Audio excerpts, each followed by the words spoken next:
Let's start with a live look outside up in Williamson County. This is our Ewell Kubota weather camera there in Georgetown. This part of 35 looking pretty good. Temperatures in the hill country, 61 in Burnett, 57 Llano, 62 around Mountain Johnson City at 61.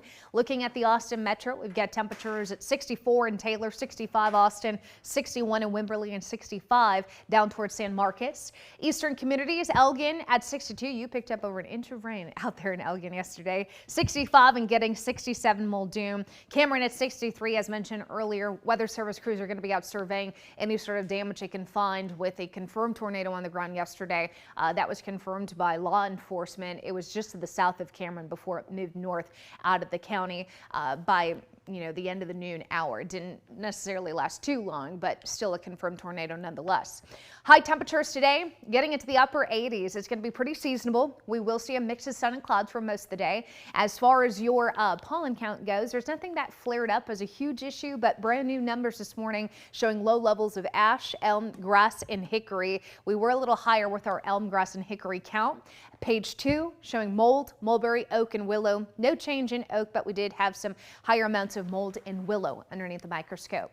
As far as the skies go today, as mentioned, mix of sun and clouds. It is possible that once we get past lunchtime, a couple isolated storms try and bubble up. This computer is not buying that, but with still some leftover moisture, that cold front hanging out well to our south, daytime heating, some instability, and some help up above us, it's not something I can completely rule out. So I've dropped your storm chance to about 10 to 20%. It's not something I'm super confident in either, but I can't completely rule it out with some of those ingredients still there. That being said, the severe risk lower than yesterday, but still notable. Any storm that does manage to develop has the potential to turn severe. That's a 1 out of 5 threat. Threats being large hail and damaging winds, but it is, again, a very different day compared to what we went through yesterday. Looking more at the big picture here for tomorrow, we'll keep in a couple more isolated storms, but in general, these rain chances are coming down. I mean, we don't have necessarily a big old weather maker moving in. There is going to be a storm system sitting to our east, but with northerly flow, I anticipate drier skies, lighter humidity, temperatures getting a little cooler, but still in the 80s for your Mother's Day weekend here Sunday. And as you can see, we're just fighting a little bit of cloud cover, and that'll be it. 7-day forecast, 20% chance of isolated storms today and tomorrow.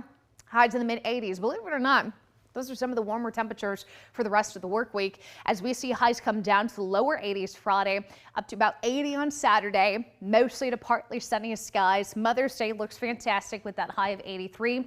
Getting into next week, that warming trend largely because of a flip in our winds. We're going to be looking at southerly winds, helps bump us back up to the upper 80s Monday. We've got sunshine and 90s expected by Tuesday of next week. Sally? Thank you.